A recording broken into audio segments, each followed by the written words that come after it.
Bonjour à toutes et tous et bienvenue dans cette nouvelle vidéo. Juste avant de commencer, si ce n'est pas déjà fait, je vous invite à vous abonner pour ne pas louper justement ce type de vidéo qui va vous timer littéralement le signal d'achat. Vous savez que je fais de l'analyse fondamentale mais également de l'analyse technique. Et là en l'occurrence, je vais faire ressortir directement le petit signal qui nous est fourni aujourd'hui même à voir à la clôture. Je vous explique ça de suite dans la foulée. Donc si vous souhaitez ne pas manquer ce type d'informations, vous pouvez vous abonner et cocher la petite cloche. Au passage, j'en profite pour faire une petite pub. Voilà, n'hésitez pas à liker les vidéos, c'est super motivant en ce qui me concerne. Je fais une toute petite parenthèse parce qu'aujourd'hui on est le 15 février et le 15 février c'était l'ouverture de la prévente du Quarachi. J'ai fait une petite vidéo. Je vous mets le lien juste ici ou dans la description. Si jamais vous n'avez pas suivi le projet, la vente s'est effectuée aujourd'hui. La prévente c'est bien passé en tout cas pour ma part. Et ça a même été plus rapide que prévu puisqu'on devait récupérer les jetons à peu près au bout de 12 heures. Et en fait, au bout de 6 heures, j'avais déjà 30% des Quarachi qui m'étaient déjà livrés sur mon wallet MetaMask. Donc, visiblement, c'est pas visiblement d'ailleurs, ça s'est très bien passé. Tout était super carré. Il y avait des bons tutos pour expliquer en fonction de chaque moyen de paiement qu'avaient l'intention d'utiliser les personnes. Il y avait des tutos qui étaient là pour vous guider pas à pas et tout. Franchement, vraiment bien aimé cette introduction et cette prévente. Bref, donc, je vais vous présenter donc Binance très rapidement parce que je pense que finalement tout le monde connaît Binance, enfin à moins que vous soyez vraiment arrivé hier sur les crypto-monnaies. Sinon, tout le monde connaît Binance. Binance, c'est la plus grosse plateforme d'échange à l'heure d'aujourd'hui de crypto-monnaies dans le monde. Donc, je vais vous la présenter très rapidement. Je ne vais pas rentrer en profondeur parce que c'est très facile de trouver des informations dessus.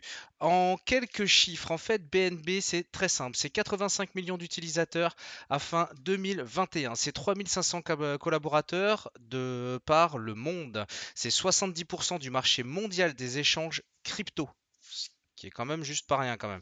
C'est 70 milliards de market cap. Ensuite, on a également une circulating supply. Je ne sais pas pourquoi je l'ai mis en anglais en fait complètement. Bon bref. Donc on a un total de jetons en circulation qui est de 165 116 760 BNB, à savoir que ça, en l'occurrence, c'est amené à diminuer, c'est-à-dire qu'il y a 20% des bénéfices de Binance qui sont brûlés tous les 3 mois jusqu'à ce qu'on ait atteint en fait un total supply, donc un total de jetons en circulation à hauteur de 100 millions de BNB. Donc, pour faire simple, en fait, on burn de la monnaie. Quand on brûle de la monnaie, qu'est-ce qui se passe mécaniquement? Ça fait monter le prix. Pour vous donner un petit exemple, j'ai fait un petit calcul tout à l'heure en préparant la vidéo. Si on considérait qu'à l'heure d'aujourd'hui, la totalité des jetons en circulation était à hauteur de 100 millions, eh bien proportionnellement, le cours du BNB à l'heure d'aujourd'hui serait à 688 dollars et non pas à 430. Donc en fait, c'est une monnaie donc qui est déflationniste et c'est plutôt sympa en termes de projection dans le temps. Petit chiffre qui m'a un peu fait rire, c'est que je ne savais pas en fait, j'ai découvert en faisant bien entendu les recherches histoire de. Je suis tombé sur cette info en fait qui nous délivre que Binance a livré 2 millions, enfin a fait un don en fait de 2 millions d'euros pour restaurer le salon de l'œil de bœuf à Versailles. Je pense que ça a forcément un intérêt stratégique dans le sens où ils veulent très fortement s'implanter en France, ils veulent en faire un pôle national, voire même mondial d'ailleurs, donc je pense qu'ils avaient leur intérêt là-dedans. Et apparemment, ils ont également participé à des donations pour restaurer Notre-Dame de Paris, mais par contre là j'ai pas trouvé les montants qui avaient été investis. Avant de passer directement à la courbe, on a également une information qui est très fraîche et qui est très sympa je trouve. C'est que Zhao, donc Zhao c'est le PDG en fait de Binance, hein. Donc c'est juste l'homme le plus riche de la planète en crypto-monnaie. C'est pas l'homme le plus riche de la planète, mais c'est l'homme le plus riche en crypto-monnaie. Faut savoir qu'il surpasse Satoshi Nakamoto, si tant est qu'il existe, puisqu'il posséderait, alors on a Bloomberg qui a fait une étude là-dessus, il posséderait entre 75 et 95 milliards de dollars En crypto-monnaie. Bref, toujours est-il que dans le coup, dernièrement, ils ont annoncé avoir investi 200 millions de dollars dans Forbes. Donc Forbes, je pense que ça vous parle de nom, hein, quand même. C'est voilà, c'est le comment on dit? J'ai perdu le terme. Aidez-moi. Non, vous pouvez pas.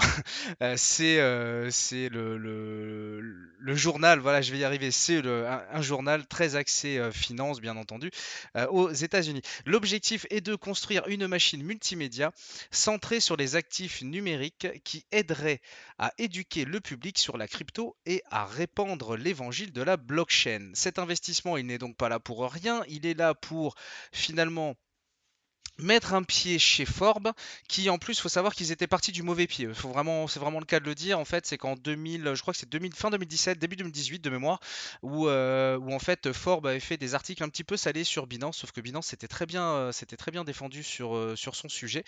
Et du coup, j'en déduis qu'ils sont devenus un petit peu plus proches. Bref, visiblement, Forbes essaye donc de mettre un pied un petit peu plus en profondeur dans la crypto. Et Binance souhaite démocratiser bien sûr de son côté la crypto-monnaie, donc visiblement ça s'est réglé à coût de millions. Forbes s'engage à démystifier les complexités et à fournir les informations utiles sur les technologies blockchain et tous les actifs numériques émergents. Avec l'investissement de Binance dans Forbes, nous disposons désormais de l'expérience, du réseau et des ressources du premier échange cryptographique au monde et de l'un des innovateurs de blockchain les plus performants au monde. Forbes, déjà une ressource pour les personnes intéressées par le monde émergent des actifs numériques, peut devenir un véritable leader dans le domaine avec leur aide. C'est logique, c'est ce qu'on appelle du win-win, c'est-à-dire qu'en fait, il y a la force de communication de Forbes plus la connaissance de Binance et sa capitalisation accessoirement et le fait qu'elle soit déjà très étendue de par le monde. Donc c'est une très bonne association. Dernière petite aparté, pour ceux qui ne le savent pas, Binance est vraiment dans l'idée de démocratiser les choses et en l'occurrence, là par exemple, je suis tombé sur ça, c'est pareil, c'est tout frais, ça date du 14 février. Joyeux Saint-Valentin entre parenthèses, qui en fait donc Binance emmène l'enseignement donc de la crypto sur les campus universitaires au Nigeria. Je vous rappelle qu'en ce qui concerne tous les pays en voie de développement, c'est vraiment un secteur où il y a vraiment la possibilité de faire énormément de choses. C'est de vraies opportunités pour eux et c'est également de vraies opportunités pour le monde de la crypto tout simplement en termes de quantité et en termes de flux en termes de quantité qui puissent potentiellement circuler dans la crypto et notamment aussi avec la DeFi, ça donne accès à des produits financiers qui sont pas forcément très accessibles, en l'occurrence dans ce type de pays en voie de développement. Pour en revenir à notre signal d'achat sur le BNB, on a le Bitcoin donc qui a passé donc sa fameuse résistance des 40-41 000. Depuis, on se maintient au-dessus. C'est pas le seul, bien entendu. Et ici, Binance donc à moyen long terme, enfin à long terme, on va dire, il évolue donc au sein de ce que l'on peut projeter à l'heure d'aujourd'hui comme étant probablement un canal haussier. Et ici, donc là maintenant je vais vous le zoomer volontairement. Tac, voilà, le signal il est ici, c'est-à-dire que on a bien rebondi, on est venu tester un support ici sur un canal haussier. On a très bien réagi dessus, mais on est en même temps à court terme à l'intérieur d'un canal baissier. Et là, on est tout simplement en train de sortir par le haut de ce canal baissier, d'accord, pour réintégrer le mouvement de la tendance de fond. D'accord? Je dézoome un peu. Tendance de fond haussière, tendance court terme baissière, c'est normal, puisqu'on prend des bénéfices et ainsi de suite. Et maintenant, on reprend sur le papier, en tout cas, ce que nous délivre l'information selon l'analyse technique, c'est que là, on remet le pied dans la marche avant, en théorie, avec des volumes qui sont présents. Donc ça, c'est plutôt intéressant. Et un signal sur le RSI qui vient casser tous ces derniers plus hauts, en l'occurrence ici de toute la descente. Donc là, on est en cours de le casser. C'est pareil. Recasser la zone de neutralité d'un indicateur de momentum, c'est toujours intéressant, surtout quand on le fait avec du volume. Alors, par contre, là, il est 19h57 quand je tourne la vidéo. Je pense que le temps que je fasse tout ça, que j'uploade la vidéo et ainsi de suite, je pense que vous, pour les premiers en tout cas, pour ceux qui sont abonnés et qui ont activé la petite cloche, vous recevrez la chose à peu près vers 22 heures. Il faut savoir que cette bougie, en théorie, pour valider ce signal d'achat, il faudrait que la bougie clôture, donc comme elle est là en fait, au-dessus de cette trendline. Cette bougie, elle va clôturer à 2 heures du matin en France. D'accord? Ça veut dire quoi? Eh ben, ça veut dire qu'en théorie, avant de valider totalement ce signal d'achat, il faudrait s'assurer que cette bougie clôture au-dessus de ce canal, tout simplement. Donc, s'il y en a qui sont debout à 2 heures du matin et qui le vérifient et qui veulent absolument acheter du BNB, sachant que je rappelle que ce que je vous dis ici, ce n'est bien entendu pas un conseil en investissement, c'est juste que je prends des faits, je les condense, je les réunis sur cette chaîne, je vous les apporte et après, vous faites vos propres recherches et si ça vous botte, eh ben vous engagez. Voilà. On va faire simple. En gros, c'est ça. Donc voilà. J'ai pas trop grand chose d'autre, je pense, à rajouter. Alors, je sais qu'a priori, au moment où je dis ça, c'est juste fou. Tout le monde se quitte la vidéo. J'ai même pas le temps de dire au revoir. J'ai même pas le temps de dire bonne soirée, ainsi de suite. Bon, visiblement, vous avez récupéré l'information qui était essentielle. Donc, il y en a beaucoup qui partent. Donc, j'essaye de trouver un système pour vous garder un petit peu plus longtemps. Ou en tout cas, d'être plus bref. À la limite, quand j'ai fini, je dis stop, point de la phrase, c'est terminé. Ciao, à plus. Je sais pas, j'y travaille encore. Juste pour ceux qui sont restés donc jusqu'au bout. Par rapport à ce que je disais tout à l'heure, la capitalisation totale du BNB, c'est 70 milliards. On va essayer d'imaginer, vite fait, maintenant qu'on n'est plus qu'entre nous, si jamais on prenait donc la capitalisation du Bitcoin. D'accord? À l'heure d'aujourd'hui, la capitalisation totale du Bitcoin, c'est environ 700-800 milliards de dollars, la capitalisation totale. Donc on est donc à 10 fois moins de capitalisation sur BNB. Ce qui veut donc dire que si demain, le BNB arrivait à la capitalisation, à la même capitalisation totale que Bitcoin, bah on multiplierait tout simplement le cours par 10. Première information. Ce qui fait que là, à l'heure d'aujourd'hui, on est à 4000, on est à 430 dollars. Ce qui fait que en projetant la même capitalisation, on arriverait à 4300 dollars. Ce qui fait donc un TP10. Attention, je ne suis pas en train de vous vendre du rêve. Pareil, j'expose des faits. Je dis bien si le Bitcoin, si la capitalisation du BNB atteignait la capitalisation du Bitcoin, son chiffre théorique en tout cas, sa valeur théorique, ce serait celle-là. Mais pour les plus sceptiques, vous me diriez, ouais, enfin bon, avant que le BNB arrive à 700 milliards, ça voudrait dire qu'on arriverait à un market cap total qui passerait le millier de milliards. Oh là là, dis donc garçon, tu vas trop loin, il y a trop de zéros derrière. T'es gentil, t'es peut-être un peu optimiste. Ben, je vais juste vous donner un chiffre qui vaut pour BNB et qui vaut pour tout le monde de la crypto d'une manière générale. En l'occurrence, c'est beaucoup la course, vous savez, au placement au market cap. Donc Bitcoin est premier selon sa capitalisation, BNB quatrième, Ethereum est deuxième et ainsi de suite, vous savez.